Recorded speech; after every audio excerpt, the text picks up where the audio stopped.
विश्व 24 न्यूज हर पल आपके साथ। नमस्कार, विश्व 24 न्यूज मध्ये आपल्या सर्वांचं स्वागत। मी अतुल सोनकांबळे। आपण पाहतात विश्व 24 न्यूज। ग्रुप ग्रामपंचायत बिजवडी पंचवार्षिक निवडणूक 2022 वार्ड क्रमांक 5 वनगळी जय हनुमान जनसेवा पॅनल यांचा प्रचार शुभारंभ आज वनगळी येथील सिद्धनाथ मंदिरातील जागृत देवस्थान सिद्धनाथ यांना नारळ फोडून प्रचाराचा शुभारंभ करण्यात आला। यावेळी बोलताना दीपक भाऊ जाधव म्हणाले की मतदार खूप जागृत व सुजाण आहेत, त्यामुळे योग्य उमेदवाराच मतदान करून निवडून देतील अशी आशाही व्यक्त केली। जय हनुमान जनसेवा पॅनल मधील सर्व उमेदवार नौखे असून सुशिक्षितही आहेत, त्यामुळे जनता नक्कीच त्यांचा विचार करेल अशी आशा व्यक्त करून ग्रामस्थ आपल्या सर्व उमेदवारांना निवडून देतील व गावच्या विकासासाठी विचार करतील अशी आशाही व्यक्त केली। सरपंच पदाच्या उमेदवार सौ रेश्मा दिलीप भिसे यांचे निवडणूक चिन्ह टेबल असून हनुमंत जयराम तुपे यांचे निवडणूक चिन्ह किटली हे आहे। अक्षय दिलीप चव्हाण यांचे निवडणूक चिन्ह बस असून सुभद्रा मारुती पारेकर यांचे निवडणूक चिन्ह कात्री हे आहे। सर्वांनी टेबल, किटली, बस आणि कात्री या चिन्हासमोर बटन दाबून आपल्या सर्व उमेदवारांना भरघोस मतांनी निवडून द्याल ही आशा व्यक्त करतो असे बोलून आपले 2 शब्द या ठिकाणी व्यक्त केले। सर्व उमेदवारांनी सिद्धनाथ यांच्या मंदिरासमोर सिद्धनाथास नारळही फोडले। त्याचबरोबर सिद्धनाथाच्या चरणी नतमस्तक होऊन भरघोस मतांनी निवडून येण्याकरिता अपेक्षा व्यक्त करून नवसही व्यक्त केले। आपण जर या चॅनलवरती नवीन असाल तर कृपया चॅनलला लाईक करा, शेअर करा, कमेंट्स करा, सबस्क्राइब करून पाहत रहा विश्व 24 न्यूज हर पल आपके साथ।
जाधव यांच्याकडे त्यांचा सत्कार होत आहे।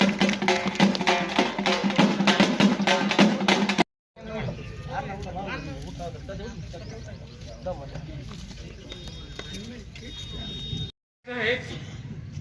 प्रत्येकाने खारीचा वाटा उचलायचा आहे. आपले सरपंच पदाचे उमेदवार एकाही मताने पाठीमागे आले नाही पाहिजेत. आपल्या सदस्यांनाही कुठेही कमी करू नका. प्रत्येकाला व्यवस्थित पॅनल टू पॅनल मतदान करा. देवी शक्ती आपल्या पाठीशी आहे. सगळं व्यवस्थित होणार आहे. एवढे बोलून मी माझे 2 शब्द संपवतो. जय हिंद, जय महाराष्ट्र. ग्रुप ग्रामपंचायत बिजवडी पंचवार्षिक निवडणूक 2022 ते 2027 या कालावधीसाठी जी निवडणूक लागली आणि त्या निवडणुकीचा प्रचाराचा नारळ परवा आपण आपणा सर्वांचे ग्रामदैवत बिजवडीमध्ये हनुमान मंदिर आहे, त्या हनुमान मंदिरापासून नारळ फोडून आपण या ठिकाणी सुरुवात केलेली आहे. आणि आज वनगळी या गावामध्ये आपण ह्या नारळ फोडण्याचा किंवा प्रचाराचा शुभारंभ करण्याचा कार्यक्रम आयोजित केला. त्या कार्यक्रमासाठी उपस्थित असणारे आपणा सर्वांचे नेते आणि ज्यांनी या पॅनलची धुरा खांद्यावर घेतली असे काळेल गुरुजी, या ठिकाणी उपस्थित असणारे आमचे ज्येष्ठ आणि वडीलधारी माणिकांना पारेकर, उपस्थित असणारे या पंचक्रोशीतच नव्हे तर संपूर्ण इंदापूर तालुक्यामध्ये ज्यांचा आवाज होता आणि ज्यांनी आपल्या जिल्हा परिषदच्या माध्यमातून या वनगळी असेल किंवा या पंचक्रोशी असेल अत्यंत चांगल्या पद्धतीने काम केलं असे आपणा सर्वांचे नेते अमोलजी भिसे साहेब, उपस्थित असणारे या पंचक्रोशीतील सर्वच तरुण ज्येष्ठ मंडळी. कारण नावं घेतली तर असं व्हायला नको की सगळीच माझ्या ओळखीची, सगळ्यांचीच नावं माझी पाठक, अध्यक्षांनी त्याच घेतलं, ह्याचं मागं ठेवलं, ह्याचं राहिलं, असं व्हायला नको. कारण कसं असतं की ग्रामपंचायतचं इलेक्शन म्हटलं की सगळ्यात किचकट असं इलेक्शन असतं. माणूस त्यावेळी सगळी गावातली उणीधुणी त्या ठिकाणी काढत असतो. मग कोणी बाण ठोकारलेला असेल, मग कोणी कोणाच्यात मध्यस्थी केली असेल, कोण कोणाला वाकडं बोललेलं असेल, बायांचं जरी भांडण असलं तरी ग्रामपंचायत मध्ये तिथं आडवं येतं.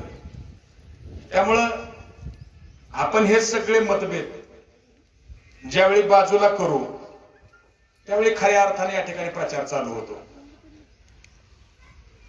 कारण अण्णांनी मगाशी सांगितलं, आम्ही ऐकत होतो की काळेल गुरुजींच्या वडिलांपासून अण्णा या ग्रामपंचायत मध्ये तुम्ही लक्ष घातलाय, तुम्ही एकदा सदस्य पण झाला होता, पण तुम्ही एकदाच झाला, आम्ही मानलं तुम्हाला, कारण तुम्ही एकदा झाला आणि गप्प बसला. पण बाकीचं गडी गप्प बसायला तयारच नाहीत. कारण बघा ना, तुम्ही विचार करा, गेली 25 वर्ष झालं मी कळतंय थोडं थोडं, म्हणजे 15व्या वर्षापासून माणसाला थोडं कळायला चालू होतं. माझं आज 40 वर्ष वय झालं.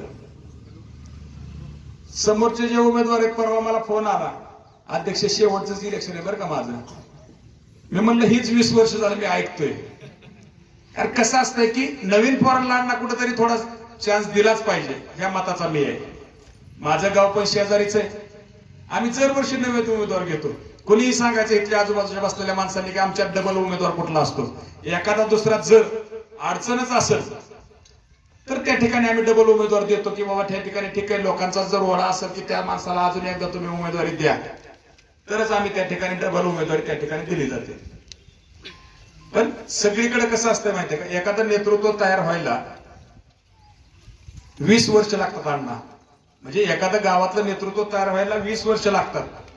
पण त्या नेतृत्वाने एकदा तयार झाल्यानंतर पाठीमागची फळी आपण तयार करायची असते की सगळं काय पाहिजे ते मलाच पाहिजे असं जर म्हणलं तर ते कुठं राजकारणात अण्णा त्या ठिकाणी टिकत नाही. त्यामुळं कसं असतं की परिवर्तन झालं पाहिजे, गावातून विरोध झाला पाहिजे. आता आमच्या गावात काय आम्हाला एवढी कामं करतो ते विरोध होतो की नाही म्हणत नाही, पण विरोध तात्विक असला पाहिजे. म्हणजे कामापुरता विरोध करणं ठीक आहे बाबा, इलेक्शन आले तेवढ्या पुरता विरोध केला. जर आम्हाला बी कुणीच नाही विरोध केला तर आम्ही मनमानीच कारभार करणार आहे की. विरोध केला तर सगळं गावातील काम व्यवस्थितपणे अगदी चांगल्या पद्धतीने पार पडतं आणि गावातील लोकांची त्या ठिकाणी चांगल्या पद्धतीने कामं बी होतात. विरोध नसला तर त्या सदस्य होणाऱ्याला सुद्धा त्याचं महत्व येत नाही. आता ह्यातनं रसिकेस करून जर सदस्य झाला तर ते पुढच्या 5 वर्षात चांगल्या पद्धतीने अगदी काम करणार आहे. नाहीतर कुणालाही बघा तुम्ही, जर त्याला बिनविरोध दिलं तर त्या गोष्टीची नाही म्हणलं तरी किंमत नाही. आपण कुठलीही गोष्ट अण्णा फुकाट वाटली, एक उदाहरण सांगतो, फुकाट वाटली तर त्यावेळी विषय असा असतो की गाव पलीकडे आणि हिता अलीकडे. तुमच्या गावात पाणी फुकट वाटलं जातं, माझ्या गावात GR 5 रुपयाला विकला जातो. माझा कधीच बंद पडत नाही, तुमचा लगेच बंद पडतो. फुकटची किंमत आहे का? आहे का कुणाला किंमत? कुणी महिला वर्गाने सांगावं किंवा जेंट्स मंडळीने सांगावं. आम्ही बी सुरुवातीला फुकट वाटायचा प्रयत्न केला, पण आमच्यातल्या गडी जनावरांना पाजाय तिथनं पाणी घेऊन जायला लागलं. कसा चालायचा GR ते कसं चालायचं? लोकांच्या ह्याच्यासाठी केलेलं काम आहे ते. माणूस ज्या माणसाला तिथं 5 पैसे जरी किंमत मोजावी लागली, आमच्याकडे सिस्टम आहे 20 लिटरचं, त्याला त्या GR ला आम्ही लिटरचं लावून ठेवलंय. पण सिस्टम काय की GR येताना 18-18.5 लिटरचा आलाय. 1-1.5 लिटर पाणी माणूस बाटली हातात घेऊन येते, पण ती पाणी सांडून देत नाही. तेवढ्याचा अण्णा आमचा सगळा मेंटेनन्स, ग्रामपंचायतच्या शिपायाचा सगळ्याचा खर्च अख्खा त्या फक्त पाण्यावर चालतो. अख्ख्या बिजवडी ग्रामपंचायत मध्ये प्रत्येक ठिकाणी असे GR बसवलेले, त्यातले किती चालू आहेत? कारण काम करत असताना मी म्हणत नाही तुम्ही फुकट वाटा, पण त्याचा जनतेला किती फायदा होतोय. बाकीकडे GR 25 रुपयाला मिळतोय, आपल्याला 5 रुपयाला मिळतोय, लोक समाधानी करणार. आणि फुकट दिलं तर ते चालत नाही, हे आपण बघितलंय. आमचं बी तसंच झालं असतं, बंद पडलं असतं. कोण त्याला लक्ष देणार, कोण मेंटेनन्स करणार, कोण बाकीच्या गोष्टी करणार? त्यामुळे येणाऱ्या काळामध्ये आपण काम करत असताना की उमेदवार कोण हा बघण्यापेक्षा आपल्या जनतेची कामं कोण करते हे बघा. कारण गेल्या 5 वर्षामध्ये राष्ट्रवादी काँग्रेस पक्षाच्या माध्यमातून ह्या ग्रामपंचायतमध्ये एक 5-7 कोटीची अण्णा कामं झाली. इथून पाठीमागच्या काळामध्ये सत्ता विरोधात होती की कधी कोटी ऐकलं होतं का आपण? कधीच नव्हतं. कारण कामं करायची असतील तर आता बघा ना तुम्ही, आपल्या आजूबाजूला जेवढे रस्ते आहेत त्या रस्त्यांचं अण्णा सगळं झालं झालंय का नाही झालं? कुठं तुम्ही तालुक्यात जावा, पांधन रस्त्याला आता मी एक काम त्या हिंगणगावचं करतोय, अण्णा अख्ख्या नदीच्याकडे नाही, तिकडे वस्त्या भानगडी नाहीत काय नाहीत तरी 15 कोटी रुपये रस्त्याला टाकलेत. म्हणजे तालुक्यामध्ये हजारो कोटीची कामं ह्या राष्ट्रवादी काँग्रेस पक्षाच्या माध्यमातून झालेली. इथून पाठीमागच्या काळामध्ये आपण सर्वजण बघत होतो की ठीक आहे, सत्ता येते, सत्ता जाते, ते काही होईल, पण तालुक्याचं नेतृत्व जर आपल्या पाठीशी खंबीर उभा राहिलं तर गावाचा विकास अण्णा या ठिकाणी नक्की होतो. कारण येणाऱ्या काळामध्ये आपण सर्वजण एक विचाराने, एक दिलाने जर काम केलं आणि राष्ट्रवादी काँग्रेस पक्षाच्या उमेदवाराच्या पाठीमागे जर आपण खंबीरपणे उभं राहिलं तर सगळ्यांच्या दृष्टीने हे अत्यंत चांगलं होणार आहे. राजकारण होत जातंय, राजकारण होत जातंय. आता जे उमेदवार उभा आहेत त्यांना दोन्ही पक्षाचे असू द्या, ते काही विदर्भात नियंत्रित उभं राहिलेलं नाही, हे दोन्ही आपल्या गावातलेच आहेत. मतभेद फक्त 8 दिवसापुरते ठेवा. किती दिवसापुरते? 8 दिवसापुरते. ज्या दिवशी इलेक्शन होईल त्या दिवशी सगळ्यांनी एका ठिकाणी बसून चहा प्या, तर आपण राजकारणात सक्सेस झालो. जर एकमेकाला खुनशी वृत्तीनं जर कोणी राजकारण करत असेल तर राजकारण ते जास्त काळ टिकत नाही. कारण प्रत्येकाची अडचण आहे. उमेदवारांनीही समजून घ्या, भावकीतच मत इलेक्शन लागतं, दुसरीकडे लागत नाही. दोन्ही उमेदवार पांडू बरोबर आहे ना? चुकीचं बोलतोय काय? विषय असा असतोय की कुणाचं नाही कुणाचं कुठंतरी गुंतलेलं असतंय. त्यांनी चल म्हणलं ह्याला जावं लागतंय, ह्यानी चल म्हणलं त्याला जावं लागतंय, पण ती तिकडे फिरला म्हणून ती आपला नाही, किंवा ही आपल्याकडे आला म्हणून ती त्यांचा नाही, असं कधीच होऊ शकत नाही जोपर्यंत माणूस मतदान करत नाही. मित्रांनो, ज्या दिवशी फॉर्म भरलेत त्या दिवशी 90% लोकांचं मतदान कुणाला करायचं हे फिक्स झालेलं असतं. माणूस फॉर्म भरतानाच विचार करतो की माणूस ह्यात चांगला कोणचा, नको कोणचा. एक 5-10% लोक असे असतात किती परिवर्तन कुठल्या बाजूने झालं पाहिजे किंवा कुठल्या बाजूने मतदान करायचं ह्या पद्धतीने मतदान त्या ठिकाणी करत असतात. तरी सगळी आपल्याला चांगल्या पद्धतीने जर काम करायचं असेल तर येणाऱ्या काळामध्ये आपण मतदान कसं करायचं हे तुम्ही सगळ्यांनी चांगल्या पद्धतीने ठरवावं. राष्ट्रवादी काँग्रेस पॅनलचे जे पुरस्कृत उमेदवार आहेत, जे सरपंच पदाचे उमेदवार आहेत, ते रेश्मा दिलीप पिशे यांचं चिन्ह आहे टेबल. जे दुसरे खालचे जे उमेदवार आहेत ते उमेदवार हनुमंत जयराम तुपे यांचं चिन्ह आहे किटली. तिसरे जे उमेदवार आहेत सदस्य पदाचे ते अक्षय दिलीप चव्हाण यांचं चिन्ह आहे बस. आणि चौथे जे उमेदवार आहेत आपले ते सुभद्रा मारुती पारेकर यांचं चिन्ह आहे कात्री.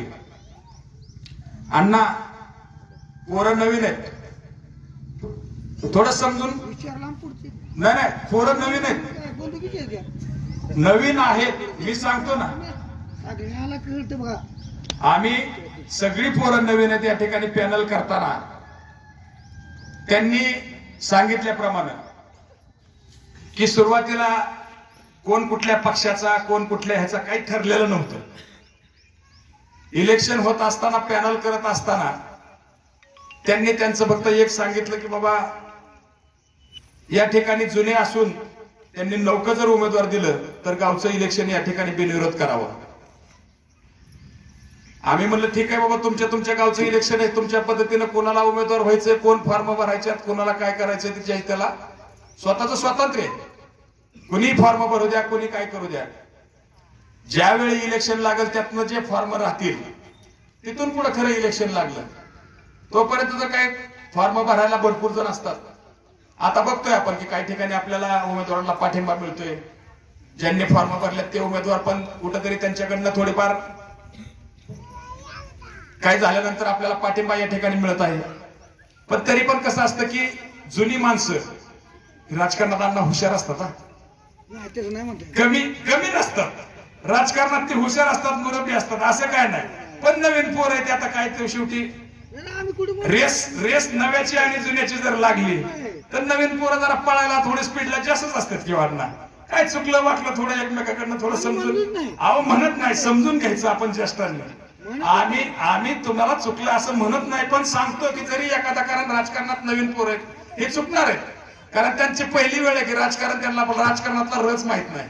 कोण यातला सांगा ना मला, ह्याच्यात घरातला कोण राजकारणात होता का, त्या अक्षयच्या घरातला कोण राजकारणात होता. जी मुरब्बी राजकारणात ती 100% आम्हाला मान्य आहे की बाबा ती फसत नाहीत. पण नवीन पोरं 100% फसतात. त्यांना मी पहिल्यापासून सांगतोय की बाबा स्पीडचं राजकारण तुम्ही करू नका. राजकारण करत असताना आपल्या बरोबर किती माणसं फिरतात ह्याला महत्व नाही. 500 माणसं जर तुम्ही इथं प्रचाराचा नारळ फोडायला आणली तर प्रत्येकाच्या घरात 10 मतं म्हणलं तर 5000 मतं झाली अण्णा. मग 500 आले म्हणजे काय 5000 मतं पाडणार आहेत का? समोर बसलेले आपल्यातली पण इथं जे काय आहेत, ज्याला विचार आपले पटतात तेच आपल्याला मतदान करणार आहे. ज्याला विचारच पटत नाही त्याला आपण तुम्ही त्यापुढे डोकं जरी आपटलं तर ती मतदान करणार आहे का? करणारच नाही. तसं कोण कुठं जातोय, कोण कोणाकडे फिरतोय, कोण कोणाला मतदान, पण माणसाने चांगलं ओळखून मतदान करावं ह्याच मताशी मी सहमत आहे. आपल्या सरपंच पदाचे उमेदवार तर तुम्हाला सगळ्यांना माहिती आहे की त्यांचं गाव जरी राजाडी असलं तरी ते बिजवडी वनगळीत स्थायिक असल्यासारखं आपल्या सर्वांना त्यांची मदत असते. त्यामुळे येणाऱ्या काळामध्ये एक अत्यंत चांगला उमेदवार आपल्याला सरपंच पदाला या ठिकाणी लाभलेला आहे. आणि त्या उमेदवाराच्या जोरावरतीच खरं तर हा राष्ट्रवादी पुरस्कृत पॅनल अण्णा या ठिकाणी तयार झालाय. जर उमेदवारच आपल्याला जर मिळाला नसता तर आपण तुम्ही आज इथं बसलेला दिसलोच नसतो ना. दिलीप शेठने जर उमेदवारी भरली नसती, काळेल गुरुजी आम्ही जरा सांगितलं की शेठ आम्ही तुमच्या बरोबर आहे, तुम्ही बिंदास उभा राहा, आम्ही तुमची जबाबदारी सगळी आम्ही तुमच्या बरोबर पार पाडायला तयार आहे. उमेदवार कसा असावा हे आपल्याला पण कळतं ना, का खोड्या करणारा असावा. आपल्याला माहिती आहे समोरचा उमेदवार कुणाला किती खोड्या करतो. आज सगळ्याच्या पाया पडतोय, मानला आपण त्याला, काय अडचण नाही. माणूस म्हणतो ना वेळेपुरतं धरणारा माणूस कसा असावा, तर त्यांचं एक अत्यंत चांगल्या पद्धतीचं उदाहरण आहे. कधी त्या माणसाने कधी कोणाच्या कापल्या करगळीवर आपण म्हणतो, आता महिला भगिनी त्यांनी कधी ही केलंय का, तसं तो माणूस आपल्याला कुठेही मदतीला उभा राहणार आहे. की दिलीप शेठ असं आहे की दिलीप शेठला आपण जर म्हणलं की शेठ मला आज अशी अडचण आहे, तुम्हाला एक 10-5 रुपयाची आमच्या ठिकाणी मदत करावी लागते, तर तो माणूस कधीच मागं पुढे बघणार नाही. किंवा तो माणूस फक्त मतलबासाठी राजकारण करणारा कधीच नाही. त्यामुळं अत्यंत चांगल्या पद्धतीचा उमेदवार यांना या ठिकाणी आपल्याला मिळालेला आहे. त्या उमेदवाराचा आपण सर्वांनी एकजुटीने काम करायचंय. सर्वांनी हिथं जेवढी बसलेत त्यांनी जर एकजुटीने या ठिकाणी काम केलं तर 100% दिलीप शेठला या ठिकाणावरून अत्यंत चांगल्या पद्धतीचं लीड या मित्रांनो या ठिकाणी आपल्याला मिळणार आहे. कारण दिलीप शेठला विरोध कुणाचाच नाही, मी सगळ्याशी चर्चा करतोय. त्या माणसाला विरोध कोणाचा नाही हे सगळं मला माहित आहे. पण आपले अंतस्थ मतभेद असतील, खालचा पॅनल आहे वरचा पॅनल आहे, ह्या सगळ्या गोष्टी आहेत. पण आपलं मतदान करत असताना प्रत्येक माणूस मतदान अत्यंत हुशारीने करणार आहे हे ध्यानात ठेवा. माणूस हुडकून चिन्ह आणतो, किती बी अडचणीचा असला तरी हुडकून माणूस त्या ठिकाणी चिन्ह आणतो. ग्रामपंचायत सोसायटी ह्याच्या इतकं खतरनाक इलेक्शन दुसरं कुठलंच नाही. कारण ह्या ठिकाणी माणूस फिरवून माणूस हुडकतो, ह्यातला चांगला कोणचा आहे, ह्यात आपल्याला कामापुरता कोणचा येणार आहे हे सगळं बघत असतो. कारण परवाना तुम्हाला मी सांगितलं नरटवाडीत आम्ही एक इलेक्शन लढलो, काय संबंध नव्हता. होता का काय संबंध आमचा. ते गाव राष्ट्रवादीला कमीत कमी 250-300 मतांनी प्लस असायचं. म्हणजे तिथं 250-300 मतांनी उमेदवार त्यांचे प्लस असायचे. आमचं जाधवाचं भावकीचं एक मत नसताना मी दिनेशला नेऊन तिकडे उभा केला. का केला की आमच्या गावात 5 सीट आली, तिकडे 6 आली. लोकांना माहित आहे का की वनगळी काय नरटवाडी आणि गरांडवाडी ही ग्रुप ग्रामपंचायत आहे, काहीच माहित नाही. फक्त नाव जाणार कोणाचं. आम्हाला माहित होतं 6ची 6 विरोधात प्लेस आहेत, आमचं तिथं टिकत नाही. आमची 5 सीटली जरी बिनविरोध झाली तरी 6 तिकडचे म्हटलं की सरपंच नरटवाडीचा झाला, कोणाचा झाला, राष्ट्रवादीचा झाला. आम्ही त्यावेळेस विरोधात होतो. शेवटी नावासाठी यांना काही गोष्टी कराव्या लागतात. मग तिकडे जाऊन आम्ही फॉर्म भरला, सगळं झालं. त्यावेळेस लोक म्हणायला लागले ह्याचा काय डोक्यावर परिणाम झालाय का, ह्याचा संबंध बी नाही, गावातलं मत बी नाही, घरातलं मत नाही, बाकीतलं आर काय, ती काय माणसं नाहीत का. त्यांना बी चांगलं वाईट कळतं ना, कळतं का नाही यांना, 100% कळतं. त्यांना चांगलं वाईट कळतं. मग त्यांनी त्यावेळी वरच्या इलेक्शनला वेगळा निकाल दिला आणि ग्रामपंचायतला वेगळा निकाल दिला. 6-0 आम्ही तिथे निवडून आलोच ना. तसं माणसाने चांगलं काम करणाऱ्या पोरांना नेहमी सहकार्य करत राहावं. आता ठीक आहे, नवीन पोरं या ठिकाणी राजकारणात आल्या, नवीन सहजासहजी मॅच होत नाही, जुन्यांना मॅच होत नाही. कारण घराघरात अण्णा मत घेतोय.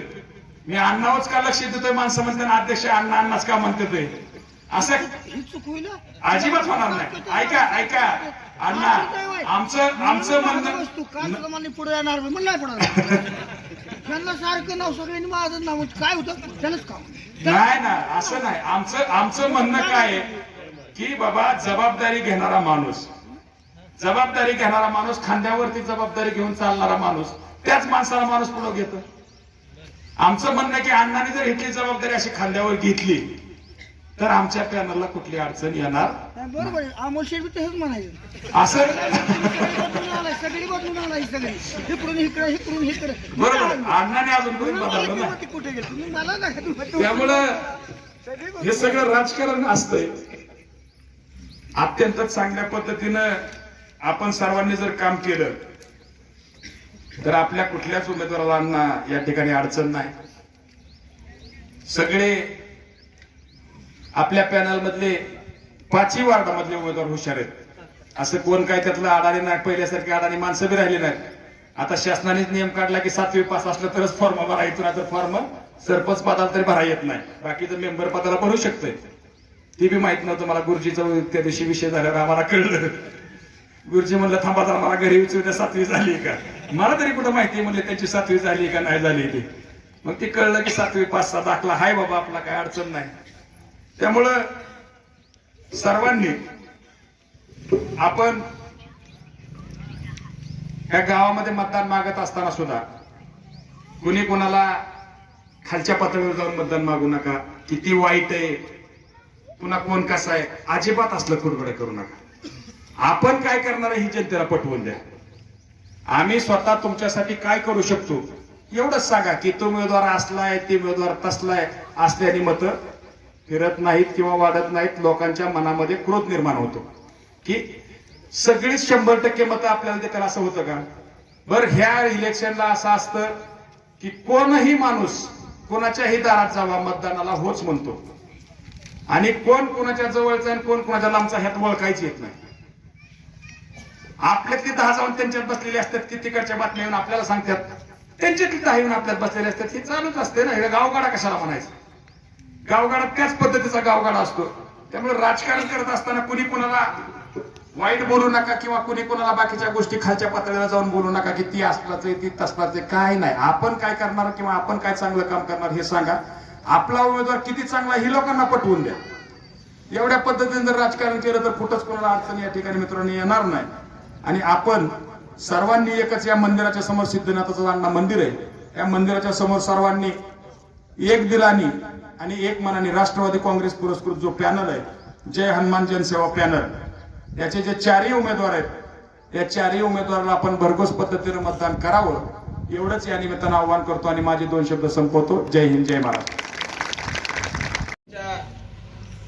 पंचवार्षिक निवडणुकीच्या निमित्तानं उपस्थित असलेले, आता सगळ्यांची नाव घेत नाही, आमचे दीपक भाऊ जाधव या पॅनलचे प्रचार प्रमुख श्रीयुत कालेल गुरुजी आणि सगळ्यांचे आता नाव घेणार नाही, एखादं रागील. इथं ज्येष्ठ लोक आपले बसलेत. दत्तो अण्णा पाटील, त्याचप्रमाणे मच्छिंद्र नाना पारेकर उपस्थित, गोरख दादा जाधव की या मंदिराचे पुजारी, या सगळ्यांचं नाव आपल्या सगळ्यांच्या वतीने घेतो. उपस्थित गावातील सर्वच वडीलधारी मंडळी, सरपंच पदाच्या उमेदवार रेश्माताई दिलीप पारेकर, दिलीप भिसे, उपस्थित रुपाली हनुमंत पारेकर,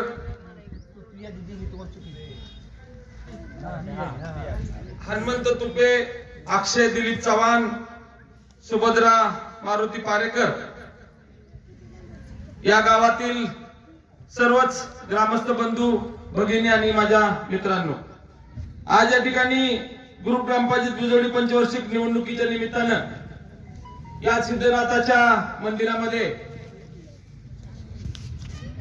सिद्धनाथाचा आशीर्वाद घेण्यासाठी म्हणून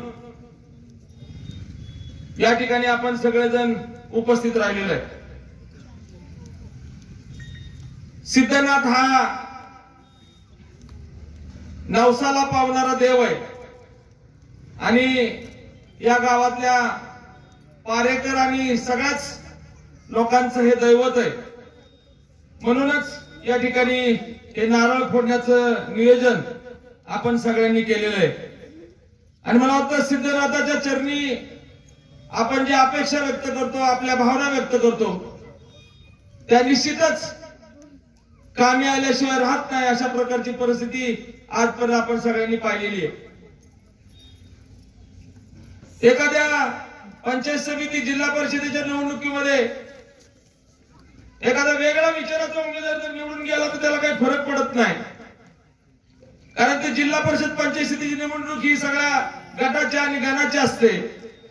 परंतु गावातला निवडून दिलेला उमेदवार हा गावाच्या विकासावर परिणाम करू शकतो हे आपल्या सगळ्यांना माहित असणं गरजेचं आहे. कारण शेवट गावाचा विकास त्याच्या हातामध्ये अवलंबून आहे. एखादा मेंबर जर चुकीचा निवडून गेला तर या गावाचा विकास रोखला जाण्याची शक्यता असते. आणि म्हणून उमेदवार हा निवडताना चांगल्या प्रकारचा उमेदवार असावा अशीच लोकभावना सगळ्या लोकांची आहे. या ठिकाणी सरपंच पदासाठी आमचे दिलीप भिसेंचे मिसेस रेश्माताई या ठिकाणी टेबल त्यांची खून आहे त्या ठिकाणी उभं राहिलेले आहेत. मला वाटतं ही पंचवार्षिक निवडणूक ही सरपंच पदाचं आपलं सगळ्यांचं मतदान होणारी निवडणूक आहे आणि सगळ्याच मतदारांनी सरपंचाला निवडून द्यायचंय. पूर्वीची जी पद्धत होती की ग्रामपंचायत सदस्य निवडणार आणि त्यानंतर त्यातून सरपंच निवडला जाणार, परंतु या सरकारने निर्णय घेतलाय की सरपंच पदाचा उमेदवार हा जनतेतून निवडून द्यायचा आहे. त्यामुळं या निवडणुकीमध्ये सरपंच पदासाठी म्हणून रेश्माताई भिसे या ठिकाणी उभं राहिलेल्या आहेत. आपल्याला माहिती आहे की मागच्या पंचवार्षिक मध्ये 1 वर्ष त्यांना सरपंच पद भोगण्याचा संधी मिळाली होती. त्या पदावर त्यांनी काम केलेलं आहे आणि म्हणून असा अनुभवी उमेदवार या ठिकाणी आपल्या सगळ्यांना लाभलेला आहे. दिलीप शेठचं सुद्धा काम अतिशय चांगलं आहे. आज मगाशीच आमच्या दीपक भाऊनी सांगितलं की या ग्रामपंचायतीमध्ये सरपंच पदाचा जो उमेदवार उभा राहिलेला आहे त्याला कोणाचाच विरोध नाही, अशा प्रकारची परिस्थिती निर्माण झालेली आहे. आणि केवळ विरोधाला विरोध करून कुणीतरी उमेदवार पाहिजे म्हणून या ठिकाणी कुणीतरी नवखा उमेदवार या ठिकाणी निवडणुकीसाठी त्यांच्या समोरच्या पार्टीने उभं केलेला आहे. मला वाटतं शेवट अनुभव हा सुद्धा महत्वाचा आहे. या ग्रामपंचायतीमध्ये सक्षमपणानं काम करता आलं पाहिजे, सक्षमपणानं बोलता आलं पाहिजे. आणि पहिला अनुभव जर माणसाच्या पाठीशी असेल म्हणजे 5 वर्ष ग्रामपंचायत सदस्य आणि 1 वर्ष सरपंच असा मोठा अनुभव त्यांना मागच्या टर्मचा असल्या कारणानं या गावाच्या विकासामध्ये बहुमोल असं योगदान ते देऊ शकतील असा विश्वास तुम्हा आम्हा सगळ्यांना आहे. निश्चितपणे दिलीप शेठ सुद्धा या ठिकाणी सगळ्या माणसांना धरून आहे आणि दिलीप शेठच्या स्वभावामुळं मला वाटतं त्यांना निवडून येण्याची कुठली अडचण राहणार नाही. आपण सगळ्यांनी त्यांच्या टेबल या चिन्हावर शिक्का मारून त्यांना प्रचंड बहुमताने विजय करावा अशा प्रकारची कळकळीची विनंती या ठिकाणी करतो. आता वार्ड क्रमांक 5 वनगळी या आपल्या गावामध्ये 3 उमेदवार या ठिकाणी उभा आहेत. आमच्या सुभद्रा मारुती पारेकर आमचे वकील साहेब असतील, आमचे टॅक्स इन्स्पेक्टर आमचे पारेकर साहेब असतील, यांच्या मातोश्री सुभद्राताई मारुती पारेकर या ठिकाणी ग्रामपंचायतच्या कात्री चिन्ह घेऊन या ठिकाणी उभं राहिलेले आहेत. आता वकील साहेबांचं काम सुद्धा सगळ्यांना मिळून मिसळून करण्याचं काम आहे. त्यांचे बंधू आमचे सेल टॅक्सचे पारेकर साहेब आहेत, त्यांचं सुद्धा काम या गावामध्ये अतिशय चांगलं आहे. त्यांचे चुलत बंधू आमचे पहिले मेंबर पांडुरंग पारेकर यांनी सुद्धा गावासाठी फार मोठं योगदान दिलेलं आहे. त्यांचे पिताश्री पोपटराव पारेकर यांचं सुद्धा या गावासाठी चांगलं योगदान आहे. आणि म्हणून चांगल्या घरातला एक सामाजिक काम करणाऱ्या घरातला उमेदवार म्हणून सुभद्राताई मारुती पारेकर यांना आपण या ठिकाणी निवडून द्यावं अशा प्रकारची विनंती आपल्याला करतो. त्यांचं चिन्ह आहे कात्री. त्याचप्रमाणे आमचे चव्हाण वस्तीचे आमचे तरुण सहकारी अक्षय चव्हाण हे बस या चिन्हावर उभे आहेत. ते जरी नौके असले तरी त्यांना सामाजिक काम करण्याचा फार मोठा अनुभव आहे. सामाजिक कामामध्ये तरुण लोकांना मिळून मिसळून कसं वागायचं याचा अनुभव त्यांच्या पाठीशी आहे. त्यामुळं अक्षय दिलीप चव्हाण हे सुद्धा या ठिकाणी बस चिन्ह घेऊन उभे आहेत. त्यांना सुद्धा आपण चांगल्या प्रकारचं मतदान करून या ठिकाणी निवडून द्यावं अशी कळकळीची विनंती करतो. त्याचप्रमाणे हनुमंत जयराम तुपे हे मला वाटतं मागासवर्गीयाच्या वर्गामधून या ठिकाणी किटली हे चिन्ह घेऊन या ठिकाणी निवडणुकीला उभे आहेत. आता तुपेंनी तिथे त्यांची कुठली वस्ती तुपे वस्ती या ठिकाणी अतिशय मिळून मिसळून ज्या समस्या त्या ठिकाणी आहेत त्या निराकरण करण्याचं सुद्धा काम गेल्या 5-6 वर्षामध्ये केलेलं आहे. पांडुरंग पारेकरांच्या माध्यमातून त्या ठिकाणी मला वाटतं रोड सुद्धा आपण त्या ठिकाणी दिलेला आहे. आता हे सगळे जे उमेदवार आहेत वरती रेश्माताई भिसे आणि हे 3 उमेदवार या सगळ्यांना कुठेतरी खंबीर असा पक्ष पाहिजे, पाठिंबा पाहिजे. आणि म्हणून हे सगळे उमेदवार आदरणीय तालुक्याचे आमदार दत्तामामा भरणे यांच्या नेतृत्वाखाली उभे आहेत. वास्तविक मामांनी गेल्या पंचवार्षिक इलेक्शन म्हणजे पंचवार्षिकच्या कालावधीमध्ये या ग्रामपंचायतीमध्ये जवळजवळ 7-8 कोटी रुपयाची कामं विकास कामं आणण्याचा प्रामाणिकपणे प्रयत्न केलेला आहे। या ठिकाणी त्या विकासाच्या माध्यमातून हे गाव कसं चांगलं होईल, कारण ही ग्रुप ग्रामपंचायत आहे।